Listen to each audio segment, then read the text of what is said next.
to my channel. I know I haven't been active or been posting any videos, but today, I don't know, I decided to turn on the camera and talk to you guys about what's going on in my life.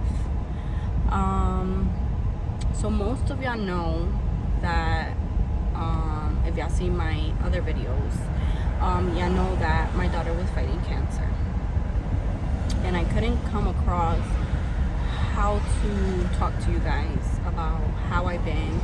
I haven't been really active on my social medias, on Facebook, on Instagram, as much as I was before. So as most of y'all do know, and those who are new here, by the way, my name is Catherine. If you're new here, welcome. If you haven't already, go ahead and subscribe to my channel. Go ahead and like my my video if you would like. And what else? Oh, and turn those notifications on so you can get notified every time I upload a new video. I'm hoping I get more active on YouTube. I will try my best. I always say that and I end up not doing what I say. But I'm trying to change my mindset of certain things in my life. But yeah, back to my daughter thing. It's hard for me to talk to the world about what I've been going through, how I've been feeling these past 2 months. It's been 2 months since my baby girl passed away, and I get very emotional when I talk about her. I do see a therapist for that, so every time I feel sad or depressed or something, I do talk to other people about how I feel. But I thought it was time for me to do this video. By the way, guys, I am parked. I was on my way to the store real quick to go get something, and I was like, you know what, I think this is the time for me to do this video. Those who are super close to me know me, that's talk to me every day, know what I'm going through. And I don't think they know what I'm going through, but they and I wouldn't say understand, I can't find the right word for it, but they're there. As most of you know, my daughter had cancer, a brain tumor called ATRT. It's a typical rare tumor that kids get, even adults can get. Like I said, if you did watch my previous videos, y'all will get y'all know a little bit more of what I'm talking about. So my daughter was not herself in those last days. If y'all follow me on her group, yeah, I did post some pictures of her while she was in she had a seizure, I believe it was a seizure, yes. So she was in a bed, without waking up, without talking, without saying nothing. I miss her so much, but I know that she gives me strength. And I wake up every morning to 2 other beautiful kids. What I want to say is that I came across in my life where I wasn't working for about, she was 1.5, so that was in 2016, going into the new year. So 2017 all the way into this time now, we're in 2022. I did she was cancer free for 4 years. I did mention that in my other video. She was cancer free for 4 years, and in 2020 cancer came back. So from 2020 I had to leave my job, one of my jobs. It was like a little part-time job. I was taking care of older folks, and I was doing that for like maybe a few months until the time that I found out her cancer came back. And all of that, I was also pregnant. I had found out that year that I was pregnant of my son, that he's currently 1 year old. I look away, guys, because I'm very shy. I get nervous when I do these videos. But where was I? I always like lose track of what I say and stuff. So yeah, I found out I was pregnant. Then I found out that she had cancer again, and then I had to leave my job. Like I said, it was just a little part-time job, whatever. I did that, and then I took care of her pregnant. I took care of her. And I don't think people understand what it is to be home and to take care of your kid. Of course, everybody, right, takes care of their kid, but I was there 24/7, like day and night. I took care of her. I took her to all her appointments. But I came to, well, these couple of days I've been like very depressed. I was like avoiding going places and stuff like that. Like I try not to. I just wanted to be home, but honestly I didn't want to be home. I wanted to be with her. But I think about my other two and my family, and I say, well, you know, I have to be strong. I have to continue life, because life, you know, continues. I wish we can just pause, right? I wish we can just take a moment and just look back and just pause. Well, back in May of this year, of course, back in May, my daughter, like, it was the beginning of May, yeah, early May, my daughter, she was in a lot of pain, guys, like, extremely a lot of pain. And it was a Monday. I will never forget. It was Monday 1st, I believe. Yeah, it was Monday 1st of May. And I will put some, I think I have a video. No, I don't actually, so I'm not gonna do that. But I do, she did tell me that, you know, she was in pain. I went ahead and gave her medications, and she told me, I'm coming to realize this now as I look back at things and what she said to me in her last days. And she said, Mom, the medicine's not gonna do nothing to me. And I said, well, baby, don't say that. The medicine is gonna do something. It's gonna help you get better. And she kept telling me no and no and no. And then I was like, all right, whatever. You know, as a mom, you don't want to think, you know, she's a kid. I'm like, but kids know. Believe it or not, kids know, especially kids that are going through these situations in life. They know, even though they're little and a baby, and they know. I told her that, like, no, that the medicine will help her and whatever. I changed, I put her pajamas on and whatever. So then the next day, I pushed her to go to school. Not literally pushed her, but I said, no, baby, you're gonna be okay. If you're not feeling good, the teacher will call me. I'll pick you up, no problem. Like, you got this, baby, you got this. I believe this is the next day, May 2nd. May 2nd. And she went to school. She was mad at her sister because her sister took over the TV, and normally she'll be the first one to, you know, get the TV in the, like, the remote in the morning to watch her show or whatever before dropping her off. And fuck. The teacher called me and says, hey, Talia is not herself. She's sleeping, but she's like complaining.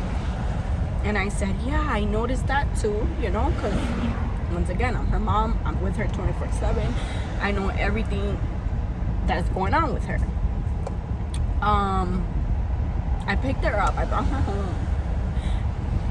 most of you that know, I'm not even gonna say that. I'm gonna actually keep that to myself for right now. I'm working on something, and that I did mention. If y'all do follow me on Facebook, I did mention in my previous videos, a few years ago, I've been saying I want to do this, and I came across where I am going to do it. So I pick her up, she's home, I'm working on what I'm working on, and then I show her, and she's like, oh my god, Mom, that is so beautiful. And she was on her little tablet, and next thing you know, she fell asleep like regular, you know what I mean? She took a nap. She was taking a nap, but she was sitting on the couch, and she's sitting, but she's like that, so she's taking a nap. And out of nowhere, she wakes up coughing. So I'm like, okay. I kind of ignored it the first time, and then she coughed again. I guess like she was trying to fall asleep, but her throat was just bothering her. And I go check her, and I'm like, baby, are you okay? No response. She's wide awake, her eyes are open, she's looking somewhere else.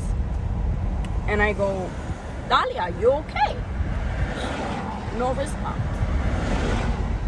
I go to the kitchen, and my mother-in-law was there, and I go, hey, I think Dolly's mad at me, like, I don't know what's wrong with her, whatever. She's like, oh no, she's not mad at you. So grandma goes, and she goes and check on her. She sits next to her. She's like, Dolly. And she's like trying to fall asleep, but it's just like the cough, she's bothering her. And I got nervous. I got super nervous. I called hospice, because she was on hospice. I got something in my eye, goddamn. I called hospice, no response. I called dad. Matter of fact, no, I called dad first. I'm like, hey, something's wrong with the baby. She's not responding to me. Oh man, there's something in my eye, guys. Like, no way, right now. I'm trying to like tell a story. Oh my god, I don't know why that happens to me. I am so editing that. So, what was I? Oh, so she's not responding. I tell dad, and dad's like, oh no, she's fine. She does that. Like, when she'll get mad at dad, like always that. It was never kind of me. So that's why I found it kind of weird that she was like ignoring me. Well, I thought she was. And I don't know, like when you're a mom, you know, like you have this instinct, this feeling in your gut, like something is wrong with your child, like something is wrong. So I called dad, and he's like, no, okay. So then I called hospice. They didn't answer. So I texted, I should have called her, but I texted the nurse from the hospital, and I texted her, and I said, hey, something's wrong, like the baby's not responding, etc. No response from no one. I said, heck no. She's complaining. She's not responding, but she's complaining. So I hopped her in. Dad gets home.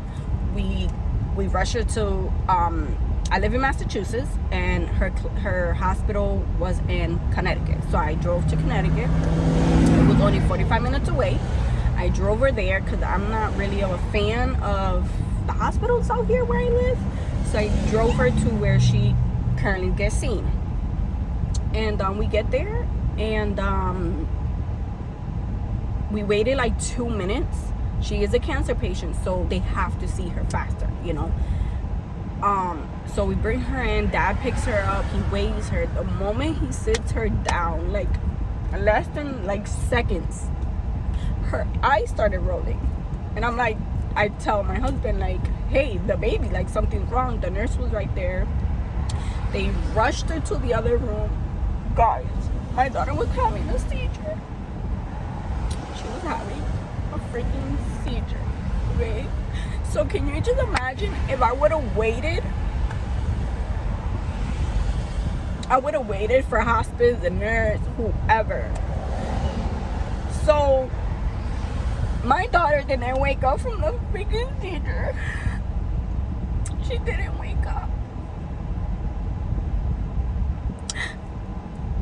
I yelled out the doctor's name. I yelled out all her meds. I yelled out everything until I heard them say, she's not responding, she's not responding.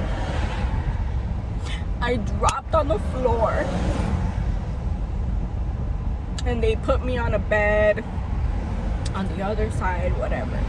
The doctor comes out and she says, Mom, I need you to be strong.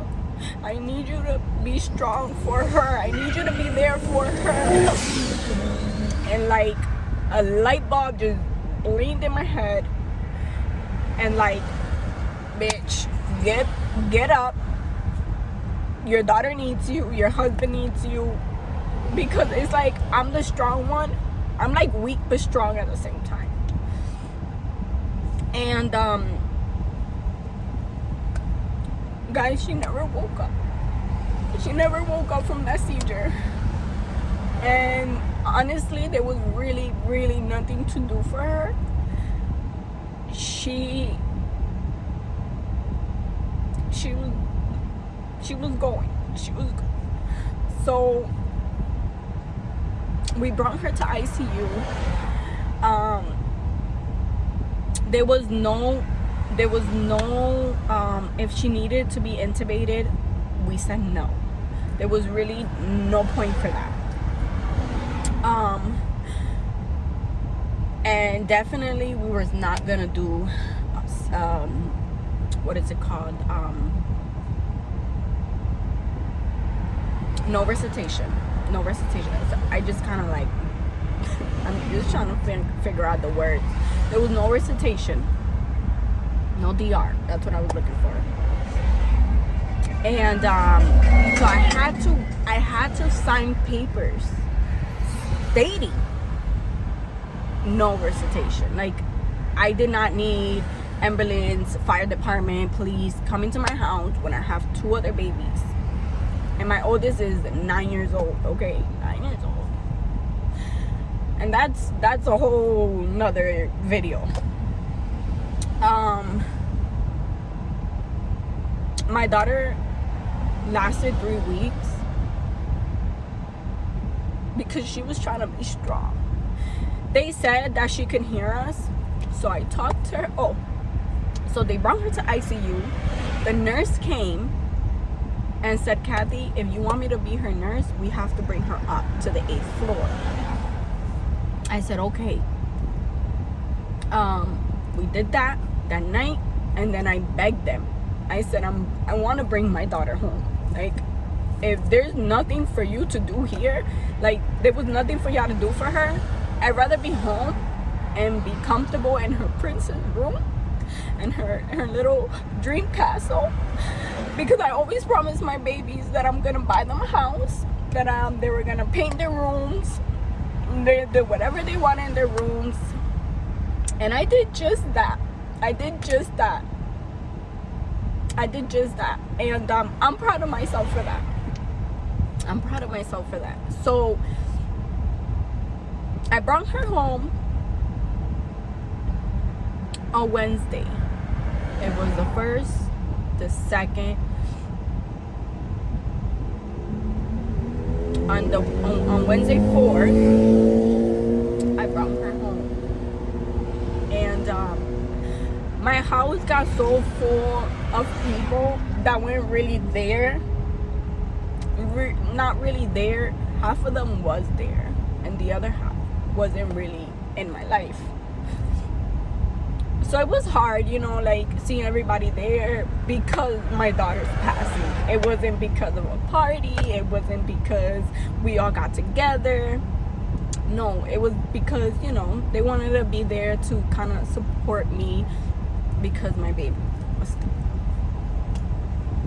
And that's okay. I'm not angry. I'm not upset at nobody. I'm living my life. And for 7 years, I took care of my babies. Well, her because she was 7. The other ones, well, will continue for me to keep taking care of them. And my daughter lasted 3 weeks. She wanted me and Dad to get married. Both of my kids. Like, at the time when I had both. Well, the baby, he doesn't know much, so And I did just that. We did just that. If you did see a picture or two, because we shared it with you guys so y'all can see, it's on my Facebook, on her group page, that I will link. And we did that by her side in her room. It sucked because she couldn't see it with her own eyes. And in this situation, and days went by, she was still fighting, and she was still fighting, and she was still fighting. Before my baby left me, I had a dream that she woke up. And you know, you have a dream like that, it's like, oh my gosh, she's gonna wake up. Like, dreams, some dreams come true, like she's going to wake up. No, days went by, nothing. That Wednesday morning, it was like 4 in the morning, I had a dream. As big as she was, she passed away. And I woke up to suction her, guys. I had to open her little mouth and suction her because she had so much secretion. And then I was like, okay, I gotta go back to bed. She seems better. I gave her meds. I went to lay down. I lay down, and guys, I had another dream. On top of that dream, she was a baby. And she passed away as a baby. So first when she was big, and then when she's a baby. And one night, that same day, I got cold. That same day, my son had an appointment. I was already crying all day that day. Like, since the moment I woke up, I was crying. Like, I knew something was wrong. Like, under her feet, it was turning purple. But I didn't want to accept it. Like, at that moment in time, I didn't want to see. Like, I pretend I didn't see the purple. I didn't see nothing. Her oxygen was really, like, it was dropping, guys. Like, dropping. It was in the 80s and then the 70s. And I'm like, so my oldest had therapy appointment as well. It was her first session. And as I'm on my way back, something happened in the street. People were trying to cross. They like flipped me off because I didn't let them go by. But guys, if you think about it, but I'm gonna say, the family pushed back. So I figured, okay, they're gonna wait, you know what I mean? So I kept going. If they would have went forward, I would have stopped. You know, it's a family. I would have stopped, but they pushed back. So I kind of just kept going. They flipped me off, whatever. In that moment, I get a phone call from the doctor. Remember, I took the baby to the appointment. I get the phone call because the doctor's like, oh, if anything's wrong with his blood work, we'll give you a call. Sure enough, I got that call. His white blood cells were super high. The numbers was extremely high, so the doctor wanted to repeat his blood work. I said fine. I hang up, whatever. Dad calls me and he's like, oh, you did something wrong to the machine. So to top it off, I'm already feeling the way I'm feeling. And my husband tells me, oh, you did something with the machine, the oxygen, her oxygen is low. And I'm like, all right, so call the oxygen people, get them to bring me a new one or whatever it is. No, guys, we didn't need a new machine. The machine was fine. It was her little body slowly going.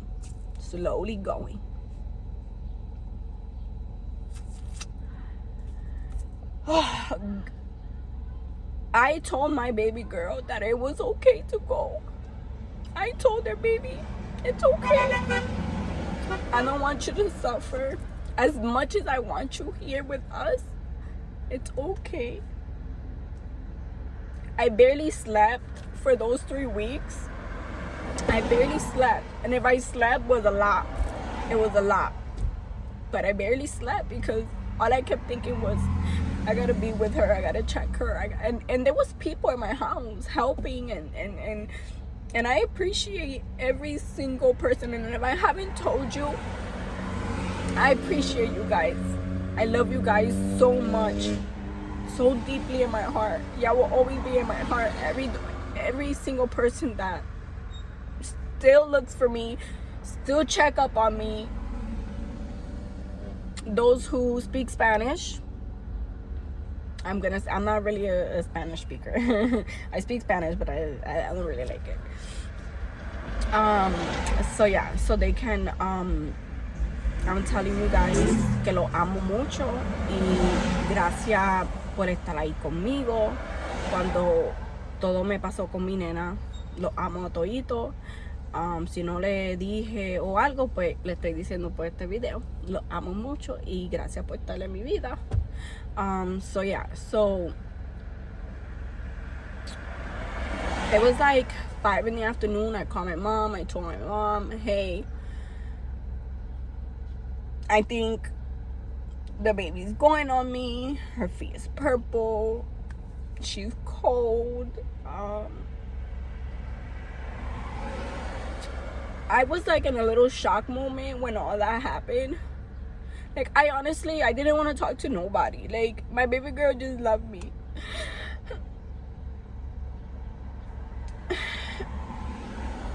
And it's crazy because when we found out that her cancer came back, that was like, okay, you know, like, I get it. He's thinking about the aftermath, like the after everything happened. Like, I need to get a job. I was only depending on her income.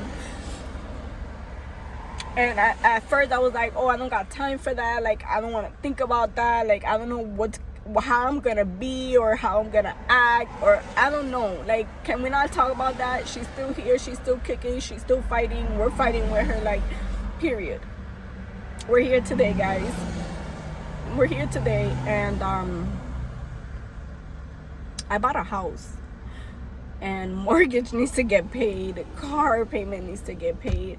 Thank God I had a little funds put away, and I was able to sustain myself until now. So I applied for jobs. I was very skeptical of what kind of job I wanted. I am a PCA certified. I am a health aide certified. I am a personal nurse. I am not certified, but I wish I was, because I took care of my baby, so I consider me certified. I feel like I'm a doctor. I feel like I'm a nurse. I am a social worker. I feel like I can be anything I want. I just gotta put my mind to it. And I always dreamed to have certain things. I wanted certain things. I always wanted to be a makeup influencer. One day I'll get there. You know, we all get somewhere. So I got an email about the job that I applied for. It was a front desk receptionist. And I was super scared because, I don't know if I mentioned before, I'm dyslexic. So I have just a little bit issue reading certain things, understanding certain things. But if you teach me, I'm gonna learn, okay? Because that's just who I am. I love to learn. So if you teach me something, I'm all down for it. Like, I'm going to learn, okay? I'm going to learn. And I went for the interview. I was sweating. I was so scared. I was so nervous. I hate interviews, guys. I freaking hate it. I hate meeting. I don't hate meeting new people, but I just, it's like everything is new, you know what I mean? So my baby girl gave me strength. She gave me the power to be who I am today. Guys, when I tell you, this was my baby sending me this. The lady that interviewed me,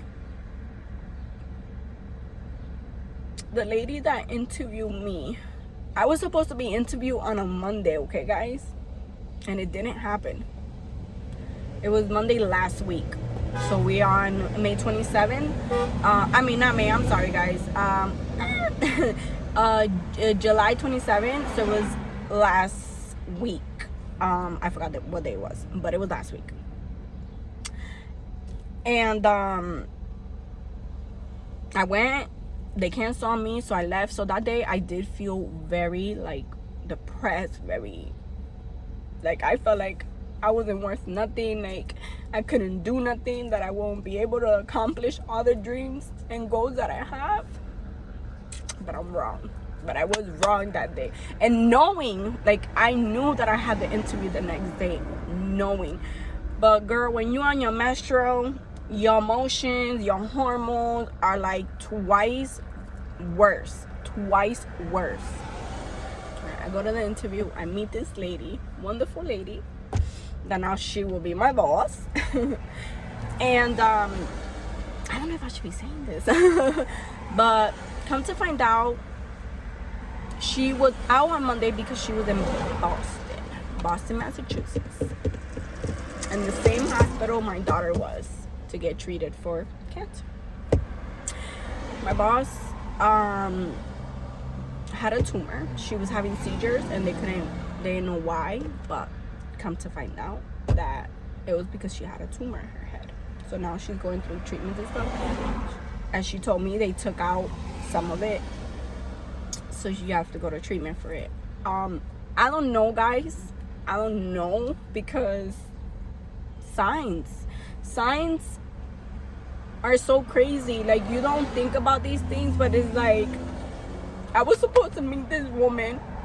She was gonna give me a job because I knew that I could do it, and my daughter knew that I could do it, and I can do anything. I can do anything I want. I just gotta put my mind to it. And guys, let me tell you, I got hired, and I was as honest as I am with everybody. I told her, I want you to know that I am dyslexic. Like, I have a little issue reading and understanding certain things, and they still hired me. They hired me. And I start Monday. I went today. Once again, today is July 27th. I went today to fill out the paperwork, you know, all that stuff, all that good stuff. And I'm about to have a full-time job. I have care for my other two that I couldn't get before because my baby girl needed certain needs. She had a G-tube. She had a tracheostomy. She had a port. She had appointments. Everything, you know. So that's why before I couldn't really work. And some people really didn't understand those things. And it's like, it's hard when you have a sick child in your household, because your world changes. Your whole life flips upside down, for good or for bad. And I feel like things happen for a reason, you know what I mean?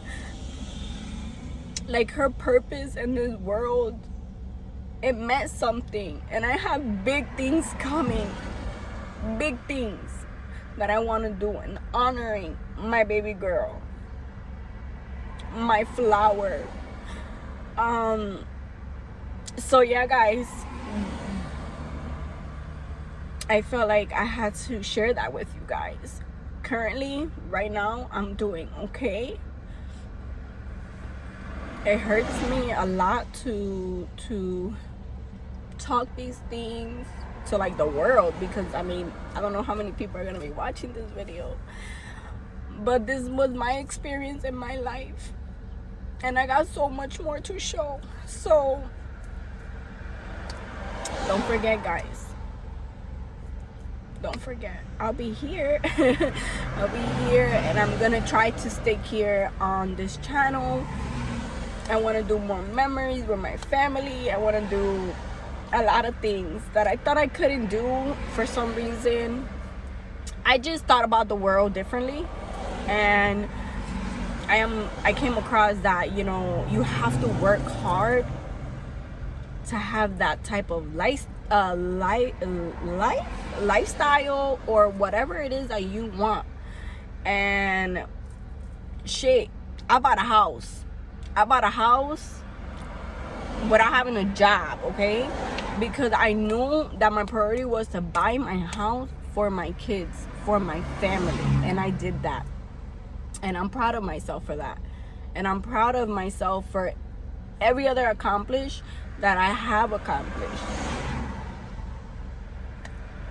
But I miss her so much dearly. Like, I wake up with this emptiness inside of me.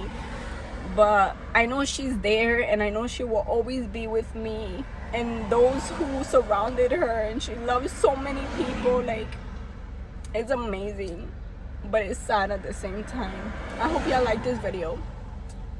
I hope y'all continue to join me in my journey, and yeah, stay tuned for the next video, YouTube video, blog video, however y'all want to call it. I love you all so much, and thank you again for being part of my life. Thank you.